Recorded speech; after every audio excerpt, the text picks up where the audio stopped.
G'day, Rockhound here. We're just a few days away from the release of a key Making Mavericks episode from Mavericks Proving Grounds developer Automaton, which will fill us in on a lot of detail about the game and its upcoming live testing phase known as Mavericks The Forge. And that will commence shortly after the video is released and give players their first opportunity to play the game over the next month or so. I thought I would take this opportunity to create what will hopefully be the first episode in a long-term series that will document the development of Mavericks Proving Grounds, and if you're new to the game, also bring you up to speed with the key developments that have happened so far. In addition, I've added links to all the videos mentioned in this episode into the video description below if you'd like to explore those in more detail. So without further ado, welcome to the History of Mavericks Proving Grounds Part 1, Pre-Gameplay Development. The first we heard of Mavericks Proving Grounds was a press release that was issued in mid-September 2017, alongside 3 images of the game environment. That press release informed us that developer Automaton had secured an investment of $10 million as funding to develop a revolutionary, massively multiplayer survival combat game built using improbable SpatialOS distributor server technology alongside CryEngine.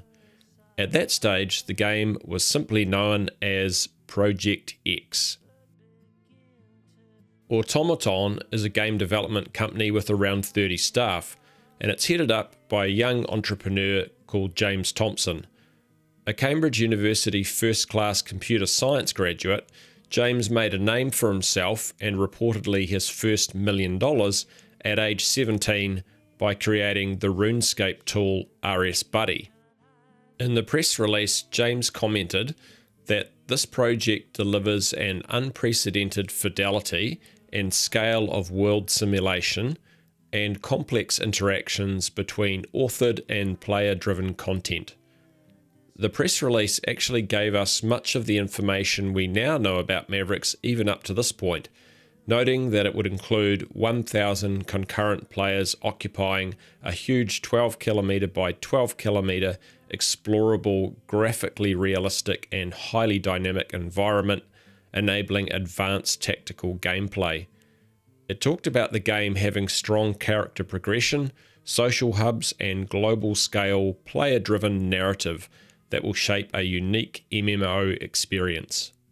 Importantly, an additional last-man-standing player-versus-player arena combat mode, aka a battle royale, with up to 400 players was mentioned, and that drew the attention of a lot of players who were at that time in the thick of the insane growth and popularity of PlayerUnknown's Battlegrounds, which had itself added around 1 million players to its peak player numbers in August and September alone. Battle Royale was hotter than hot, and many developers were eyeing up the lucrative opportunities that the game genre could bring, including Automaton. In addition, we also learnt that Mavericks would include unprecedented world simulation and effects, including environmental destruction, roaming wildlife, dynamic weather, foliage displacement, tracks, blood trails, fire and water effects, which would make the game much more immersive. The game definitely came onto the radar of a lot of players when they read this information. Following that September press release, things went pretty quiet until mid-February 2018, when Automaton revealed that the game was going to be called Mavericks Proving Grounds, and they also dropped this 40-second teaser trailer.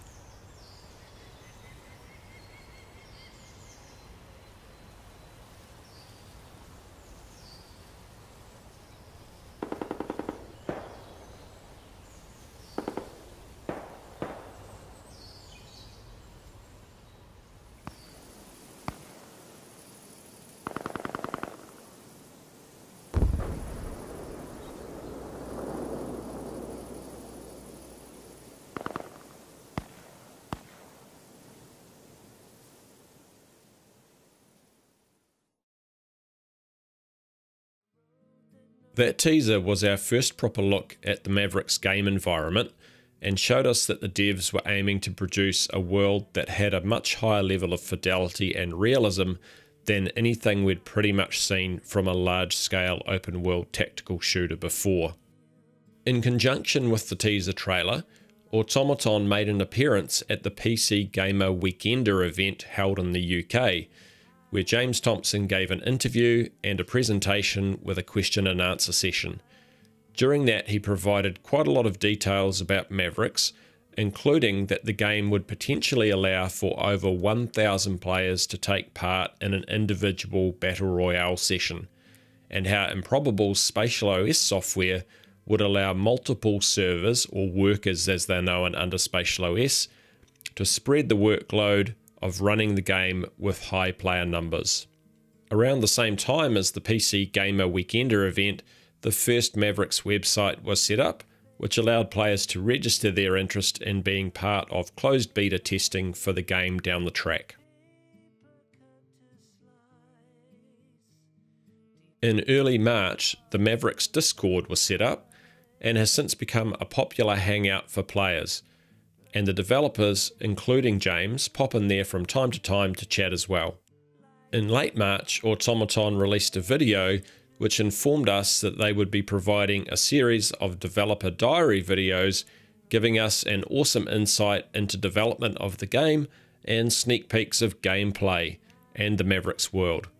This initial video also showed us some of the first snippets of pre-alpha third-person perspective gameplay and had tantalizing hints of what was in store for us in the future.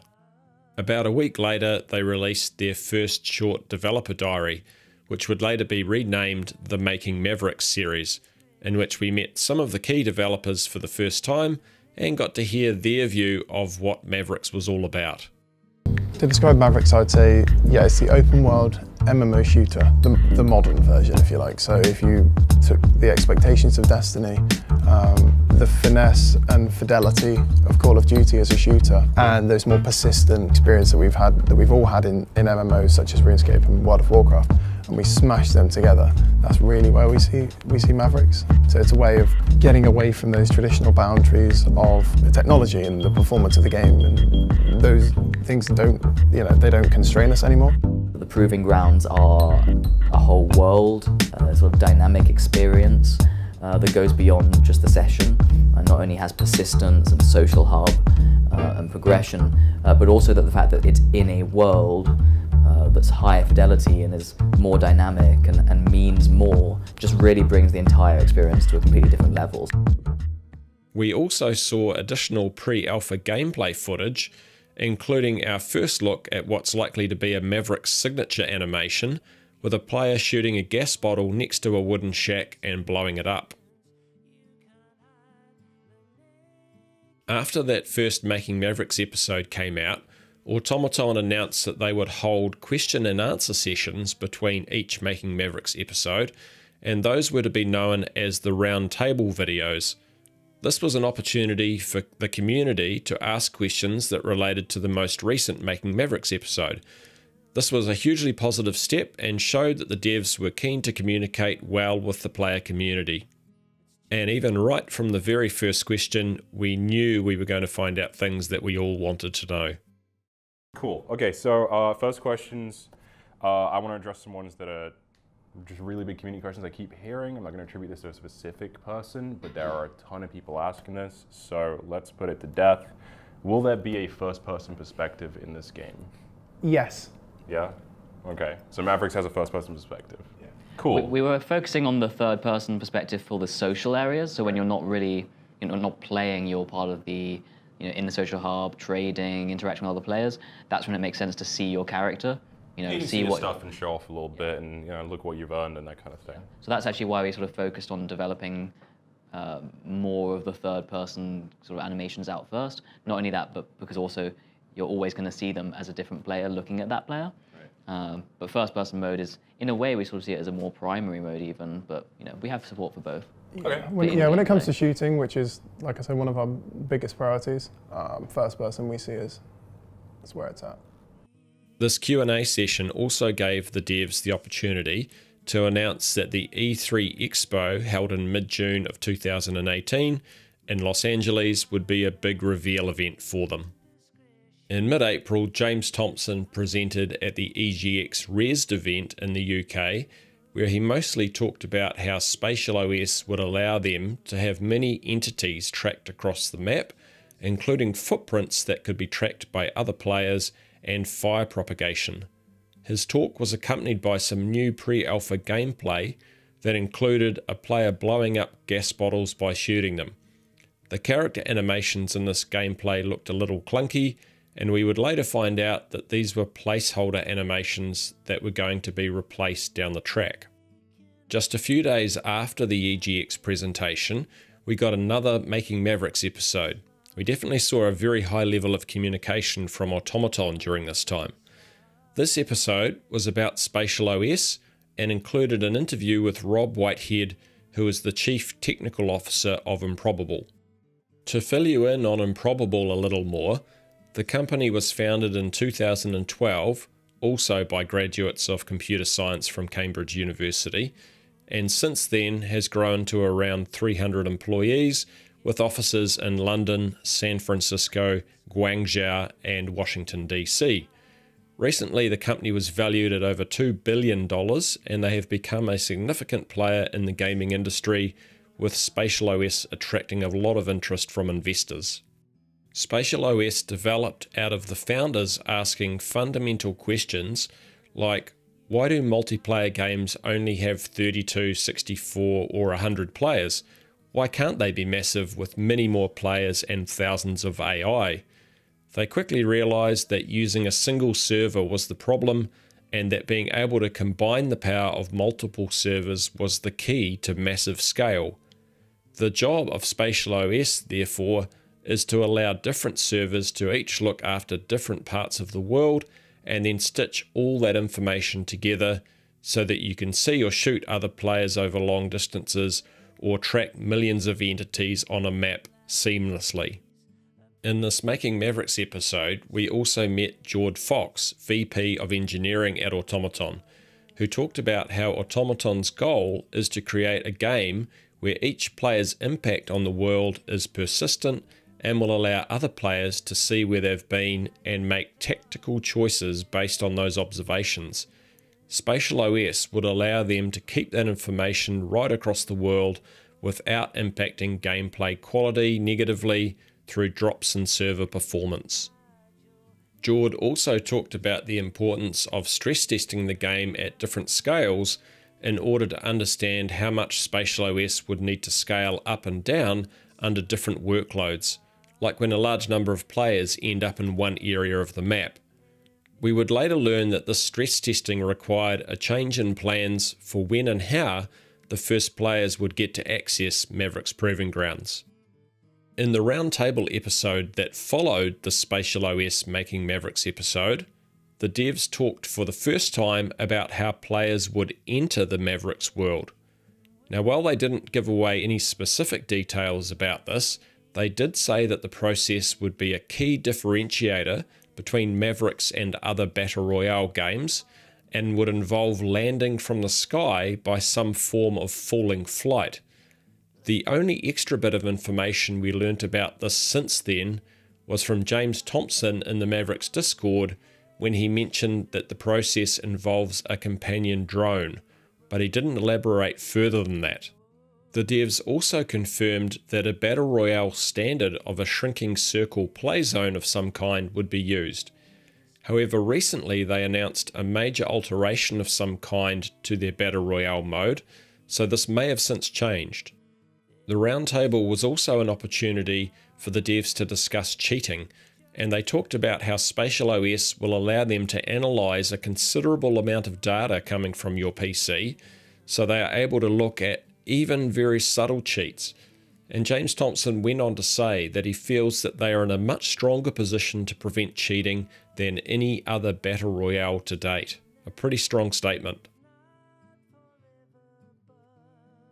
At the start of May, the next Making Mavericks episode was published, which was about the game environment. The episode kicked off with senior producer Craig Scott talking about how they chose Scotland and Northern England as the setting for the Mavericks landscape because it has a diverse range of distinctive landscapes from highlands and lowlands to rugged coastline and other settings. Craig also talked about how they will have all different types of daytime within the game, including night, as well as a wide variety of weather like fog, rain and snow, which can affect things like footprints, for instance. He also went on to say that they want the environment to look and function like the real world, so it becomes more instinctive as you move through it. He followed this up by talking about how all the built-up areas of the map are individually curated, so that it feels as if each village or town has been individually designed as its own level with specific gameplay in mind. He said that they want to avoid just having a generic set of houses that look like they've just been dumped across the countryside. We then heard from environment artist John Handy, who talked about how things like foliage and built-up areas had a lot of thought put into them, because not only do they want them to look aesthetically pleasing, but they also should provide interactive elements when it comes to gameplay, like how certain types of foliage can leave a trail through it, for instance. Lastly, concept artist Connor Sheehan talked about how the built-up areas are based on an older architecture that has had a later, more modern look added to it by new people, which provides an obvious contrast of ages that in itself tells its own story. The roundtable session that followed the environment episode had some important questions answered, including that Mavericks will have a night mode with a level of darkness that's between real darkness and much lighter cinematic darkness. They were also asked about the different environment types in the game, but didn't give away too much, and to date we've still only really seen footage of the nature reserve area close to the capital and some of the capital itself. The devs also chatted about the idea of having larger scale destruction within the game, like being able to blow up a hydro dam, and that was something that they were considering adding to the game down the track. While we didn't see any Making Mavericks or Roundtable videos in June, it was a big month for the game with the release of the game's official trailer at the E3 Expo in Los Angeles.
Following that trailer, James Thompson was interviewed, where he revealed that the Battle Royale mode within the game would include 1,000 players when playing in 5-person squads. He also announced that Mavericks Proving Grounds would be free to play. At the same time as James was being interviewed, the new Mavericks website was launched, with lots of new information about the Mavericks world, which we then learned was called the Isle of Dern, and the characters and factions in the game. The website also gave people the opportunity to sign up for a closed beta in September, and as soon as James mentioned that, 30,000 people tried to sign up at once and crashed the website for a short time.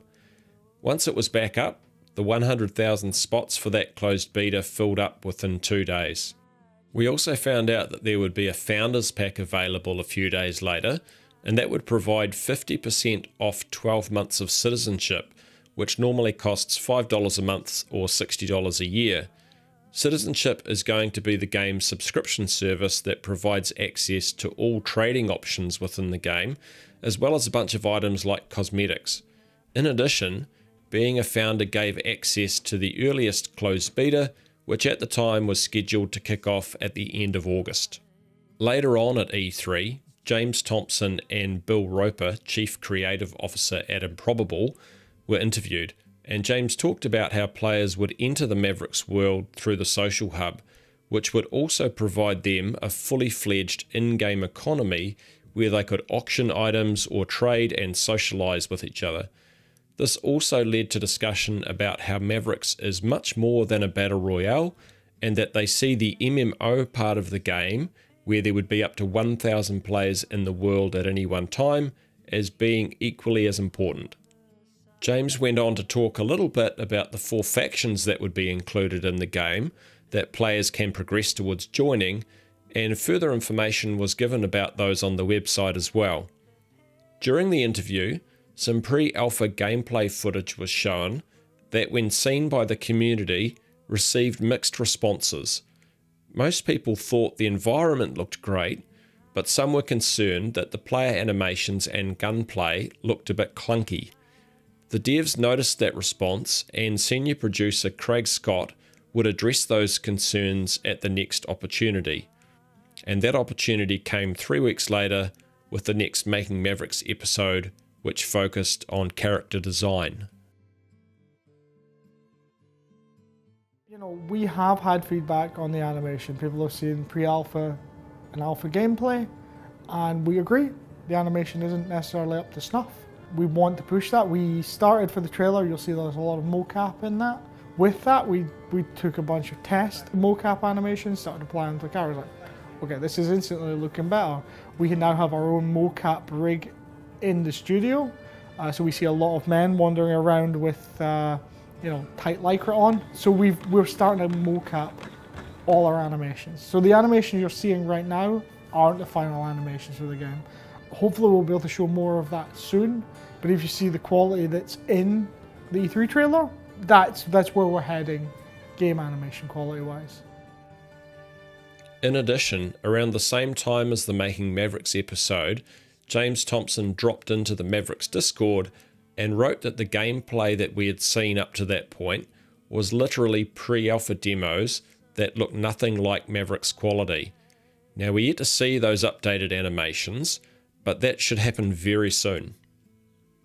The remainder of the Making Mavericks episode focused on hearing from concept artist Connor Sheehan and character artists Yogi Patel and Tom O'Brien about the design of the 4 factions that are in the game and their unique clothing and adornments, as well as the narrative or ideologies that underlie those styles. While each faction is distinctive, it was also made clear that players could mix and match clothing styles between factions. And a 5th faction, initially called the Capital Forces, was mentioned early on, but this since hasn't been mentioned and may have been dropped, or has simply been changed to a neutral faction with no name. A roundtable video followed a little over a week after the Making Mavericks episode on character design. In that session, the devs confirmed things like how much flexibility you'll have around what your base character looks like, which is quite a lot, and also that additional feature choices may be added down the track.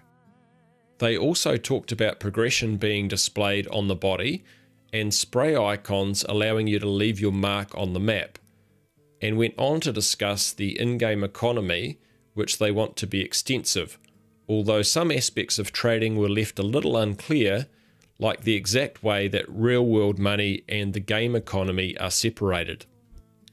The character design roundtable, is the last video we've seen from Automaton to date. From mid-July until mid-August, there weren't any updates, which was quite unlike Automaton, considering how regularly they'd been updating us with Making Mavericks and Roundtable episodes for the months leading up to mid-July. In mid-August, we then received word from one of the devs in the Mavericks Discord that there was going to be an announcement made. That announcement, which was a blog post, came as a surprise to many, especially when it said that the founders' closed beta that was due to start in August would not be starting at all. Instead, Automaton was switching from having a few closed sessions to having servers go live with continuous testing that they are calling Mavericks the Forge. The Forge will kick off with an initial group of 1,000 founders who would be selected via a survey to stress test the game for at least a week, but maybe longer, followed by all founders having continuous exclusive access to the game for several weeks, and then more players being added down the track until Automaton are satisfied that the Forge testing is complete and the game is ready for full release. The Mavericks player community had a mixed response to this news, especially around the idea of some founders getting earlier access than others. In addition, some of the information provided about the change gave the impression that if you weren't in the initial group of 1,000 founders, you might have very limited exclusive access to the game before others were able to play. This was later cleared up via an updated FAQ about the Forge on the Mavericks website, which made it clear that founders would get several weeks of exclusive access to the game before anyone else, even if they weren't in the initial stress test group. I believe that the confusion and discontent from some of the community about the changes to game testing came from Automaton slowing down on a communication routine that had been working very well for them up until mid-July.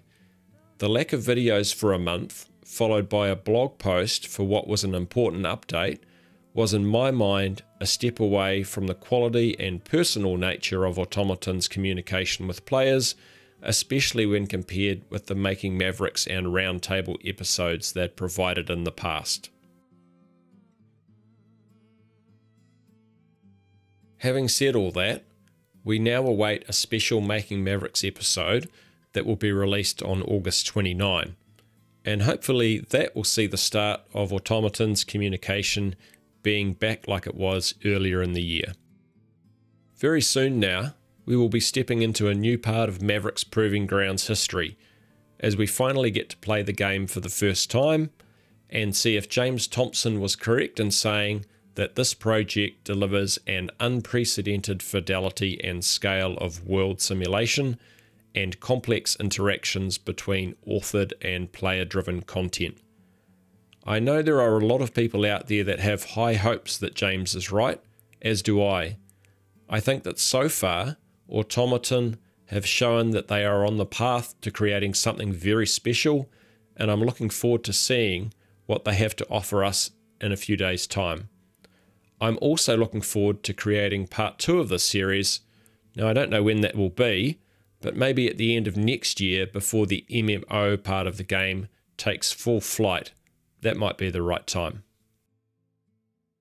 If you found this video helpful, please consider leaving a like, or a dislike if you didn't, and if you'd like to see more from this channel, please consider subscribing and hitting that notification bell. Thanks for watching the first part of the History of Mavericks Proving Grounds, and enjoy the rest of your day. It's just the night and me.